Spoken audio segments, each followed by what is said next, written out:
Welcome back in, Guardians Don't Mess It Up. I am your host, Brent, joined once again by my father, Tim. Hello. We're coming to you from Teal Panda Studios in rainy central New York, and we're trying to play catch-up as much as we can. We're doing our best out here, folks. On today's show, we're going to give you a breakdown of the month of May. Who's hot and who's not. Mostly not. We are mostly not hot. Yeah. And what we have to look forward to in the coming weeks. We missed enough time, so let's get right to it.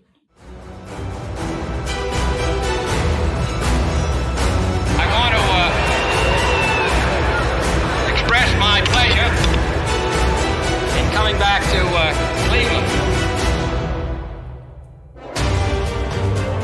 Tonight in Cleveland, I am happy through this great audience of my old friends to give this message to America.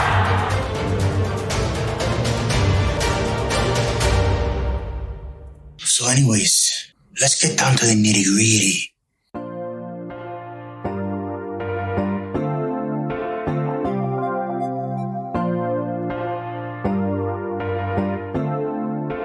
Okay, boys and girls.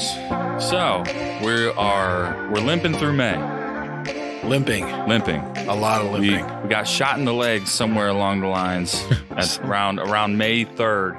May 3rd or 4th. Maybe someone just stole all of our bats and we forgot how to hit. Yeah, I'm not sure. We got mugged and we still haven't recovered. Yeah. But yeah, so gosh, we're gonna hit you with a little rundown of what's been going wrong here. In May, the Guardians are 8-8, which how I have no idea. I don't know how we won 8 games. I'll be honest with you. I was honestly, we've been so busy lately, and I've seen games here and there, kind of sporadically. You know, a few innings here, a few innings there. I was surprised to see that we're still 8-8 for the month of May. Yeah, because when you look at but to be fair, we've had 3 postponements, so we probably wouldn't be 500. Yeah, I think it's a mix of a lot of things. So the weather has been ridiculous. I mean, It seemed like we weren't playing there for a whole entire week. There's so then much. The COVID hits the coaching staff. It's just it's just been we've had some players out with COVID. It's just been a train wreck here in this month. So we're lacking consistency this May. We've got young guys that are starting to hit a wall, which is completely understandable. Yeah. Because you have a breakout first month. You come into your second month, guys start making adjustments. I take it you're speaking of Quan. Let's not sugarcoat it, man. Listen. Yes. We all know how talented Quan is. Love you, Steven. Everyone knew. The eggs were a lie, Steven. Steven. We all knew that. We all know Quan's a special player. He has no ego powers right now, but we all know that he is being pitched differently now. Right. And he has to make an adjustment now. This is part of being a major leaguer. It's one thing in AAA, pitchers are working on their pitches. They're not trying to get you out with certain pitch. They're not pitching to your weaknesses. They are trying to get you. They're pitching to their strengths. Right. Yeah. So if you can hit certain pitches, you're going to be okay in AAA no matter what. Now he's up in the big leagues and we know he's a great hitter. We know he can. Now can he make the adjustment? He is going to be fine. Yes. Let's just say that now. He's going to be fine. Yeah. Steven Kwan is a good hitter. He's going to be a good hitter. Yeah, hang in there. He's going to be a special hitter, and he'll figure this out. He'll figure this out. I don't like dropping him to the 8 hole, and we talked about that earlier. It's so true. But I got to tell you, he got a hit today. It wasn't and he smoked one too. He smoked another one that he got out on, but it was, at least it feels like he's kind of turning a corner with how they're pitching him. He's starting to figure out. And I think what we've seen. So in April, obviously no one knows how to pitch Steven Kwan. No one has seen him before. Guys, most guys have never even heard of him before. Yep. Okay. He's hitting everything. Half of you fans out there have never heard of Steven Kwan. before did. We April knew 1st. who he was, Right.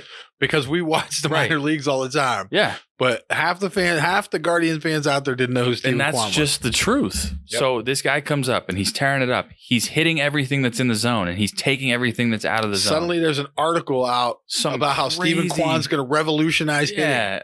Yes. Which is completely ridiculous. So we love Stephen Kwan. We know he's going to be a great player. Yeah, he's going to be a special hitter. But when we talk about, Stephen Kwan as good as Mike Trout, like that's just satire, people. No. Listen, That's- what Stephen Kwan is, Stephen Kwan's a guy who could religiously hit 300 Right. every year. It's like, put it in the books before the season starts. Stephen Kwan can hit 300. All right. A great guy to compare him to, Luis Arias with Minnesota. Yes. We see him 19 times a year. Yeah, man. That he is just our gonna be Luis Arias. a tough out, always getting on base, always a threat to score runs. Yeah. He's going to be a great top of the order kind of hitter. Yep. And he'll set the table for Jose for years to come. But he's still a rookie. He hasn't been through this before where pitchers, they found some weaknesses. All right. They found some pitches Right. that he either didn't like, wasn't swinging at, that were called strikes, or when he swung at them, he missed. And trust me, Major League Baseball is data driven. Yep. It is those guys, you can watch them getting in the dugout, getting on iPads. They know exactly what is happening Yep. and what you can hit and what you can't hit. And when you're running into pitchers now that are just now coming into form You for the finally season, have enough Man. data on you. Yeah. You've played 30 plus days That's and right. now you're hitting your second month in Major League Baseball. And these guys have seen, now let me just preface by saying again, love Stephen Kwan. Yep. But these guys have seen you before. That's right. You've never seen pitching like this. Yes. And They have seen hitters like you. they know where your weaknesses are now, and all pitchers have to do now is go hit those spots. Right. And if we've they seen- do, you're seeing now Stephen Kwan's struggling, Right. because pitchers are pounding those areas that he struggles to hit, and they're getting called strikes Right. a little bit on him. I mean, again, rookies getting called out, getting rung up with an inch off the plate. Not uncommon. No, Guess it's what? gonna happen. It's going to happen. So now you got to deal with it, right? You Right. got to make your adjustment. And yes, I'm sure a little bit of it is, this kid's hype. I want to bring him down a little bit. I'm sure that's part of it. Sure. But at the end of the day, he's got to make adjustments. We saw today in his first at bat, I think it was. Was it his first or second at bat? I think it was the second at bat. I can't remember. But in one of his first two at bats, we saw he was swinging at pitches 3-4 inches out of the zone, off the plate, outside. Which is uncharacteristic of him. You did not see that from him the entire month of April. Yeah, he's a ball got to be in the strike zone before I'm even moving. So what that tells me is the umpires are starting to call that pitch. So he's starting to see it more consistently. Yep. Umpires are starting to call that pitch. So he is making the adjustment now, and he's trying to expand his zone. And he put a base hit in the left field. He put a base hit. Yep, So it wasn't pretty. That ball was 4 inches off the plate. And Yeah. he put a base hit. So he can do it. Right. So he's got to start proving to pitchers that even if you try that, I can I'll poke one get out a in the base left hit. field. So He is that kind of hitter too. He'll be fine. He'll be fine. So he is the least of our worries. He's struggling right now, but he's still kind of getting on base. I mean, he's 290 on base for his struggles right now. Oh yeah, with how bad he's been hitting. Right. Yeah, that's not so bad. he is for the month of May. Stephen Kwan is hitting 186, but he's 290 on base. To put it in perspective, folks, he's got 8 walks. He's scored 9 runs and driven in 6. Guys, yeah, that's production, even when you're not hitting. well, I mean, it's doing what you can, Right. when you're struggling, and that's the kind of player he is. That's the sign of a great hitter. yeah, he's So going to be okay. He is producing more than most of our lineup, and he's still not hitting. Yeah, and the just to put it in perspective, in his last 15 games, he's hitting 193. Oof. His last 7, he's hitting 125.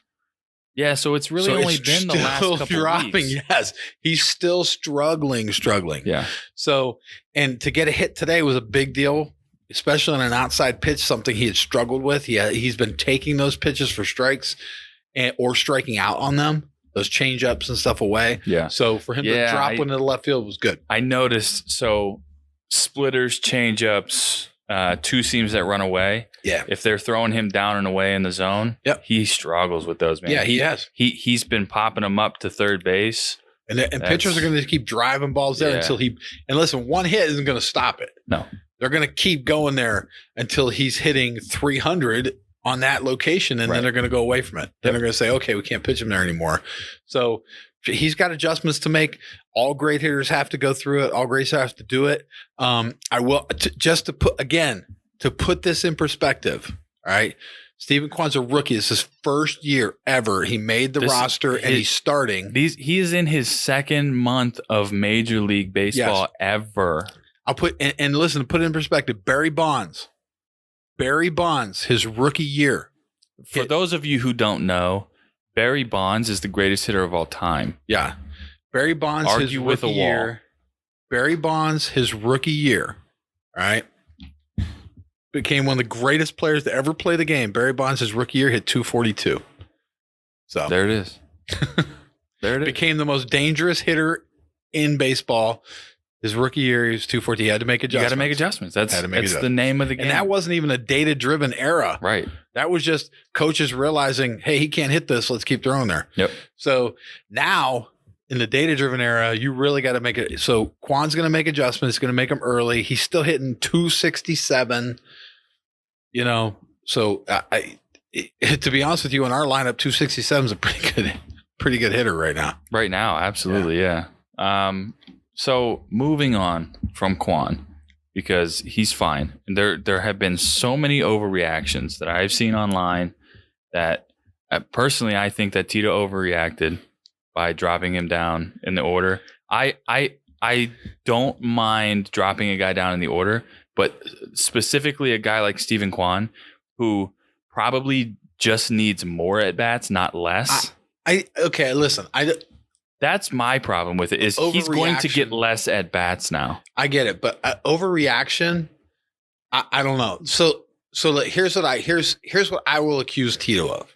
Okay, overreaction. I don't know. I think Tito's a slow mover. All right, I think Tito is a very patient, gonna wait and see how you do kind of guy. So Steven Kwan has been falling for weeks now, and he didn't move him. All right. And then finally 3 weeks in, he said, okay, Steven, let's let you sit for a game. We're going to move Rosario back up to, and the other thing I'll accuse him of being is over loyal to guys that he has seen make adjustments before. I mean, so to put it in perspective, I feel as though Tito drives Ahmed Rosario home at night, tucks him in bed, makes him a nice warm cup of milk. Listen, Rosario proved last year that because he went through ups and downs, but had a really strong season, made adjustments to the way they were pitching him, and had a successful season. All right. And Tito probably believes that it's more likely that Rosario's going to get back on track quicker than Steven Kwan. And unfortunately, he's having a really good May. But and that's right, because he's done it before. So I don't disagree with the move per se, except for the fact that we love Steven Kwan, and Steven Kwan is our number 1, number 2 hitter on this team. He clearly is going to be that guy. My issue is Steven Kwan is going to be here in 5 years. Ahmed Rosario is not.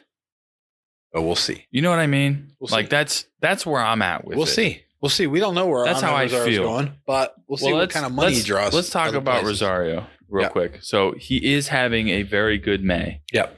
He is hitting 289, which was very close to what he hit last year. That's who he is. That's right. He's a 280, 290 guy. When he's playing well, that's who he is. Right. Yeah. He is 339 on base for the month of May. That's phenomenal. But that's great for him. But the problem is, and I keep saying this, Ahmed Rosario is a contact guy who just doesn't get on base enough. And when he does, He's not walking at all. But our he whole swings at everything. But 90% of our team's contact guys. It's just, it blows me That's away. 90% of our team. It blows me away. So he's 339 on base, but he's doing that on 4 walks for the month of May. But what I hate about our team, he's not seeing any pitches still, which tells me that at some point he's just going to dip right back down. I'll accuse Tito of this. I'll tell you right now. That being said, what you said is right. And 90% of our team is contact hitters. Yeah. They are contact kind of guys. They're not big power guys. Jose, Fran Mill, Naylor, those are the only real big sluggers we got. Yeah. Okay. So that being said, we're a small ball kind of team. Yeah, so why don't we small ball? bunt? Who doesn't lay down a bunt when you got a bunch of guys who are contact hitters and could hit ground ball double plays, which we do a lot. So what I don't understand is why aren't we laying down more bunts and moving runners up and hoping that we get a base hit to drive them in? Because we're not going to see doubles off the wall and home runs. So if you get a guy for second base, he's got a chance of scoring a single, which our guys are really good at doing, singles. They're good at that. I am caught somewhere between baseball purists and I just want to see a home run every other pitch. That's where I lie. You're watching the wrong team if you want to see a home run every other I'm pitch. just saying in general. My generation of everyday baseball fans, right? Yeah. Guys that love baseball like me that are around my age. But we're not built for that. I hate small ball, but when you're built for small ball, you play small ball. You got to build your team. Listen, if that was the goal coming in, and you can't tell me it wasn't. If you're going to bring up Stephen Kwan and not Oscar Gonzalez, right? I mean, that's what we're looking at here. You got Straw, you got Jimenez, right? You got Kwan, Jimenez is putting up really good power numbers. You got Rosario. You got all these guys in your lineup that are small ball contact guys, good on the bases. So why don't Jose is the best base runner in baseball? So use it. So use that. I mean, let's play like we're built. I mean, it's bizarre. It really is bizarre, especially when we're struggling. Especially when a lot of our guys are struggling to hit. It does bother me when you find yourself in a situation where you have Ahmed Rosario at the plate with late in the game. Runners on first and second, and he's swinging away. I don't understand that. I really don't understand. No. He comes up with a hit every once in a while. Nice little backside loop. Jose's up next. He's going to hit a fly ball. I mean, right. Why would you not move the guys over? It makes no sense to me. I don't know. Or Jimenez gets on, and Austin Hedges comes up with nobody out. What? At what point do you think Austin Hedges is going to hit the game-winning 2-run home run? The odds of that happening are very small. But if he puts Jimenez on second base with the top of our order coming up, are the guys that are who can hit a base hits. They can sneak a base hit through. We probably score Jimenez, who got speed. It doesn't make sense to me not to play that way. I think we need to flip that a little bit. But it's no secret, though. It's no secret why we did not have a successful month. I mean, it really isn't. I mean, when you look at the splits of these guys, their last 7, last 15 games. All right. Jimenez is hitting 301 still. I mean, he's still having a great season. All right. But listen, last 15 games, hitting 268. Last 7, 154. I mean, struggling. Now I will say this though. If for Jimenez specifically, his month of May is 283 with an 800 OPS. I mean, I'll take that all day. I get it, but listen, even if he's coming down, I mean, last 15, last 7, drop. I mean, it's not like they're starting to realize this is a guy we got to get out. We got to pitch him different. They're doing it, and it's working. Yeah. And he's still being productive. He's accounted for 17 runs this month. Yep. So, and we've already gone through Stephen Kwan's. Yeah. Yep. And now let's look at Miller. So Owen Miller, who's probably been our most consistent hitter all season. He is having a horrible month that no one's talking about. So listen to this. He's still hitting 294 for the season. He's almost at 300. He's hitting 294 for the season, but last 15, 242. Last 7, 179. And he's been our best hitter probably for the season. Yeah. And he's only hitting 179. So everyone is failing in their last 7 games. Right. I mean, so our whole team is struggling in their last 7. The doubles machine that is Owen Miller so far in the month of May has a 571 OPS, but the number that I keep coming back to for this team, especially, then we just talked about it. He has 0 walks in the month of May. Yeah. He's hitting 182 with 0 walks in the month of May. So he's not even getting on base. Yeah, and so what this is telling me is watching their averages, watching everyone's averages for the last 7 games. They're pressing a little bit. They are pressing a lot. Jose, let's look at Jose. For the season, hitting 283. And Jose, he's usually around 280, 290. Yeah, he's right in there all the time. Yep. He's always in there because he slugs it like crazy. Hits a bunch of doubles, home runs. All right. So Jose, in his last 15, 196. Oof. Yeah. In his last 7, he's hitting 222. So a little bit better. Him and Jimenez, I can excuse them because they're driving in runs. I agree. And Jose's taking 11 walks this No. I'm not saying, but I'm just telling you, our hitting at the plate has been bad. That's what I'm trying to show you here. Yeah, the last 15 games, we have just dropped off a ledge, and it's getting worse. Right. So, and then I go and you look at Reyes, who started off the month looking like, maybe we'll get him back, but still he's hitting 198. I think in his last 7 games, he's hitting like 142, something like that. I mean, he's not getting better. Straw's only hitting 246 now for the season. He's dropped way down. His last 7, I think he's sitting at almost 200. So it's everybody. That's why we're losing. Yeah. It's everybody struggling. No one's putting the ball in play. Well, besides, there's there's one. Technically, there's one guy. 2. There's one guy, Mr. Naylor. Mr. Naylor's still ripping it. I don't know. Listen, man. Naylor's hitting. What is he on? Naylor's hitting 351 for the season. And I know he's missed a few games, all right, from injuries. But his last 15, he's hitting 302. His last 7, 409. I mean, he's carrying us through this really bad stretch. Josh Naylor single-handedly ripped the hearts out of every single player in Chicago for the White Sox. Single-handedly. And then proceeded to get COVID, beat up COVID, like bar brawl, beat down COVID, toss it out the hotel window. Yeah. And then he's back on the field and he hits another home run today. And I really do believe at this point they got to move him to the 4 spot. They really do. You got to think about it at least. Then protect him with Owen Miller and then Reyes and those guys. Because to be honest with you, I really do think you got to have one of your most dangerous hitters behind Jose. I mean, really, the ball that he hit out. And I would even, and to be honest with you, I got to tell you, I would have moved Owen Miller to the 2 before I would have moved Rosario. Probably. I agree with that.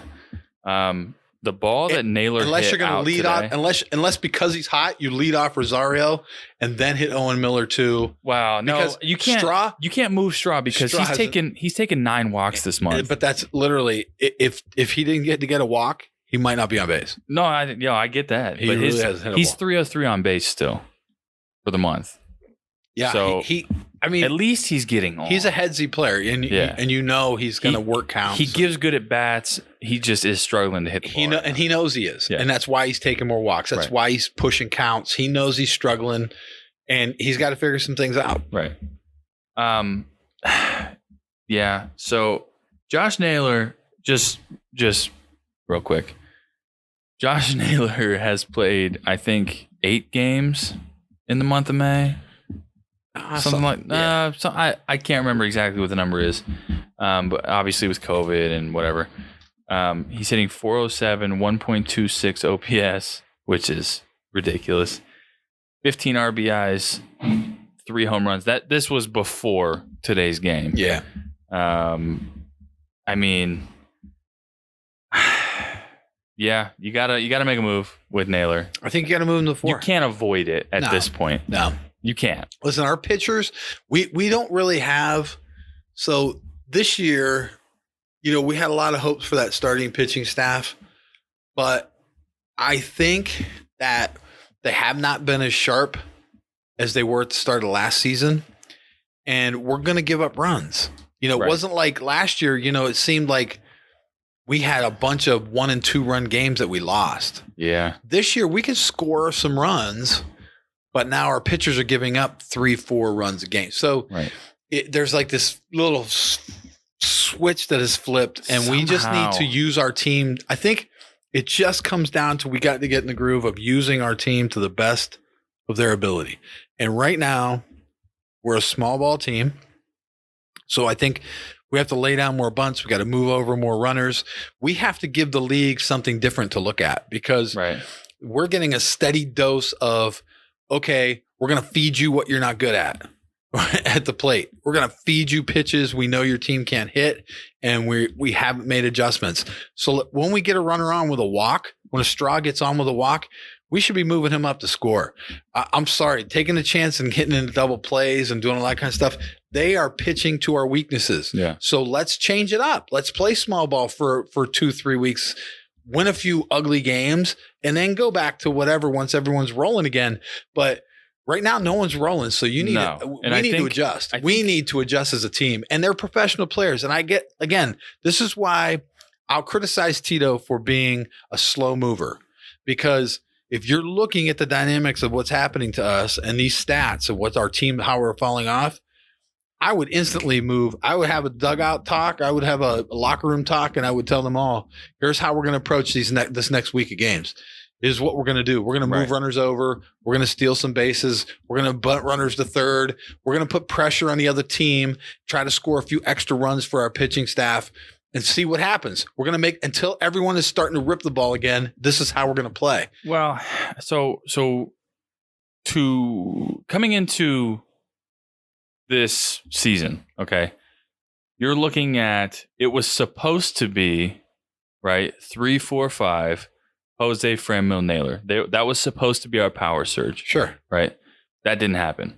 No, Jose started hot. Franmil can't touch a ball. No. Naylor's been off and on the field, right? So we're kind of starting to limp back to that. But I think the identity of this team, and I think that's where they messed up. So they were so centric on those three being our big boppers, right?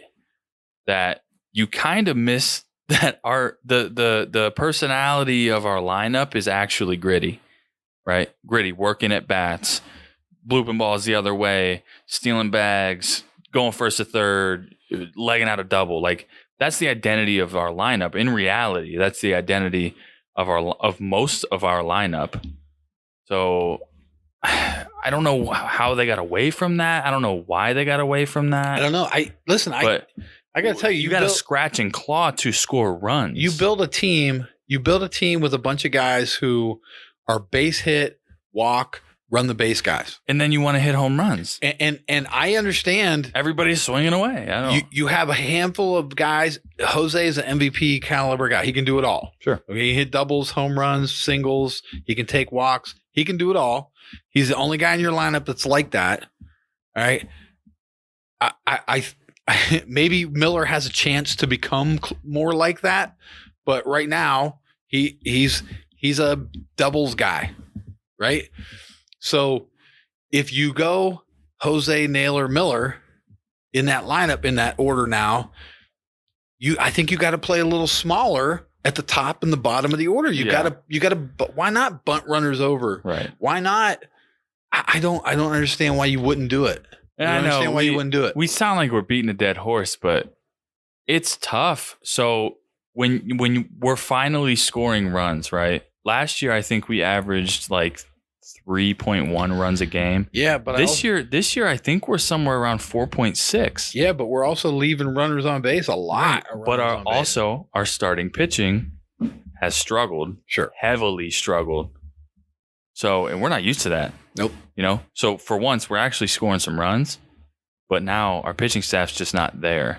And I don't know what that's going to take to bounce back. I don't claim to be a pitching expert, but I see patterns from Savale that I don't like.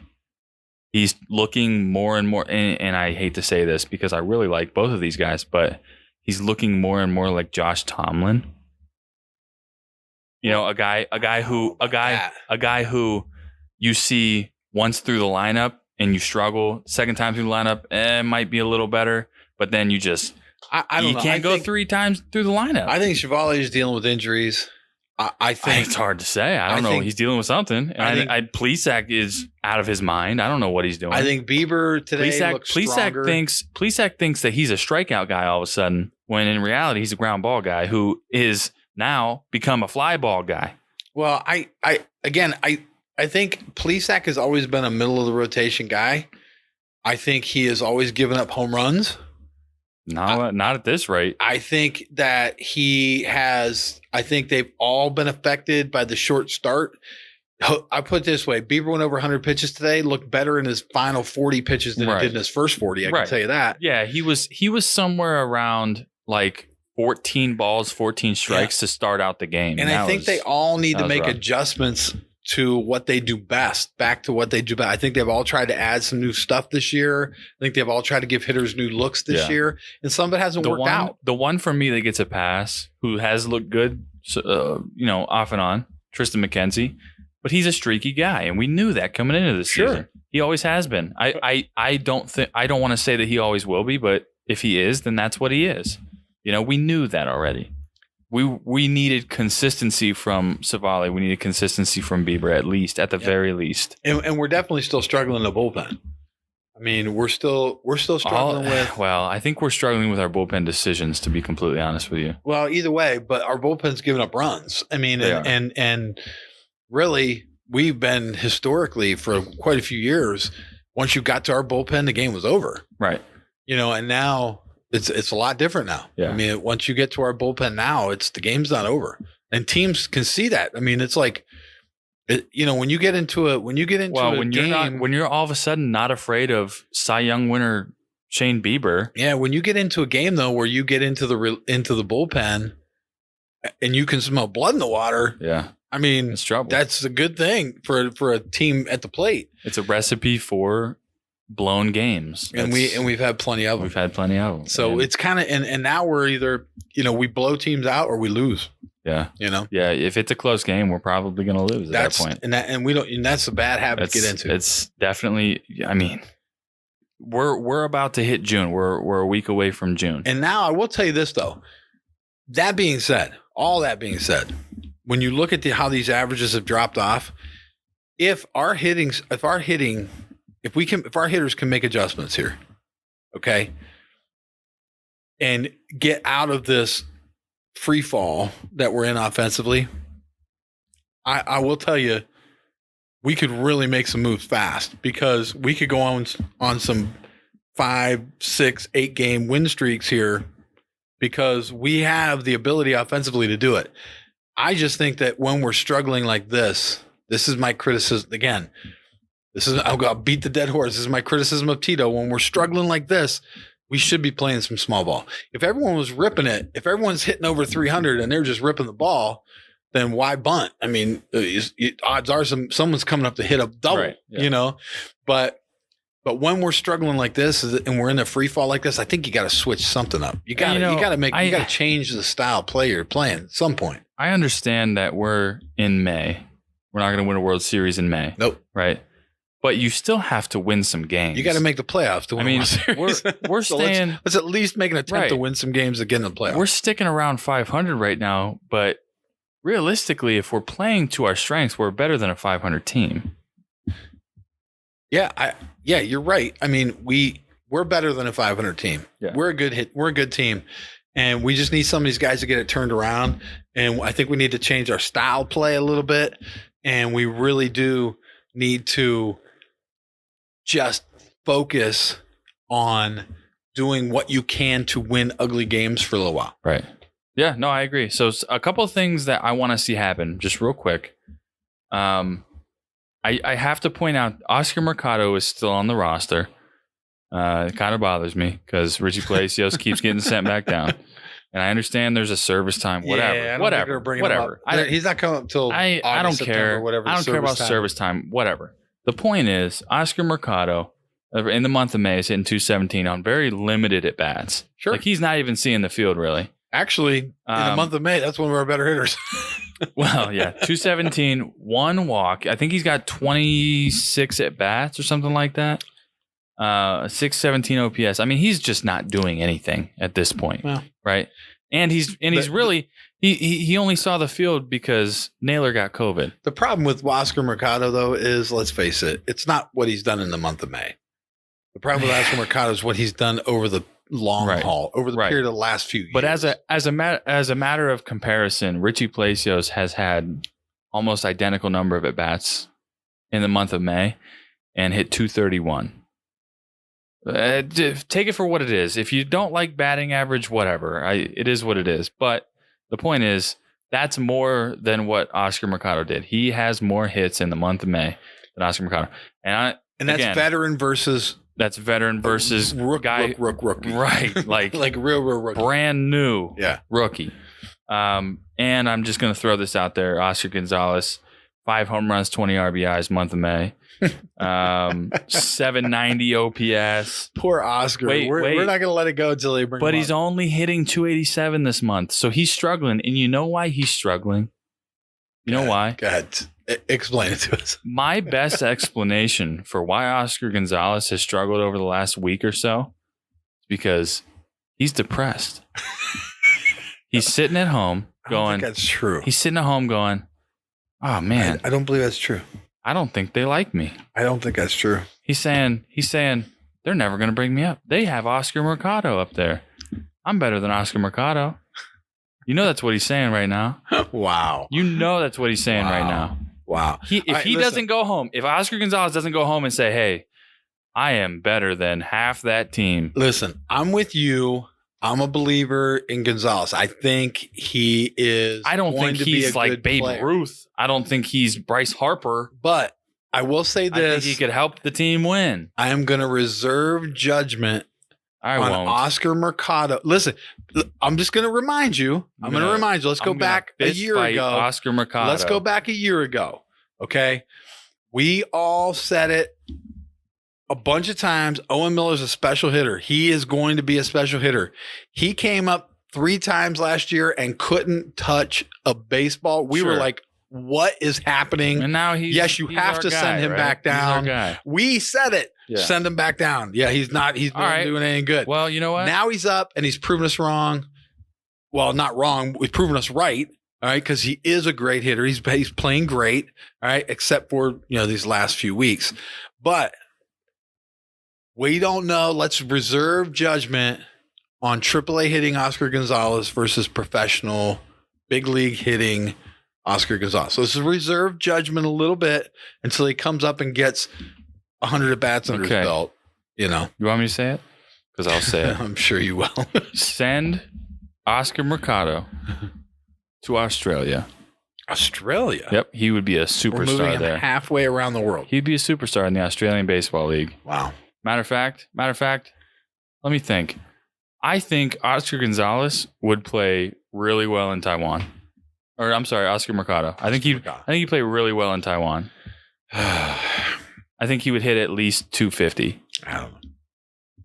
He may struggle. No. He would probably struggle. They throw a lot of off speed. He would probably struggle. But I agree. I think Gonzalez should get a shot, especially considering how really Oscar has had plenty of opportunities over and over again. Yeah. So it's time. Anyway, so thank you guys for listening to us ramble. And it's not all doom and gloom. No, we're going to turn this around. Sure. These guys, just look at the numbers. Look what our guys are capable of. And I understand they're going through as a team. We're struggling, but when these guys start to pick it up again, we kind of don't suck either. When these guys pick it up again, look out, man! Don't let Brent's negativity get you down, Guardians fans. These guys are going to turn it around. It's a great, and listen, these are good guys. Like, it's a great group of guys. Love this team. They have a really good personality. Really? You ever hear someone say that? Really? You know what that means? Really? Unbelievable. Anyway. So yeah, things are starting to level out for this team. It's kind of what we thought. They're hovering around 500 with some streaky hitting. But unfortunately, the pitching just isn't up to the normal Guardian standard. But even through those struggles, we've managed to stay in the hunt. So that's nice. That's my positivity for the day. So please listen, like, subscribe, follow anywhere you get your podcasts. Find us on Facebook. Search Cleveland Don't Mess It Up. On Twitter and Instagram at Don't Mess It Up. And don'tmessitup.com, where you can listen and check out the CDMU merchandise shop. It's getting tough to watch, but as long as they keep fighting, things won't get too far out of hand. They'll turn it around. They'll be okay. So until next time, ladies and gentlemen, have fun, stay safe, and as always, Cleveland, don't mess it up. See ya.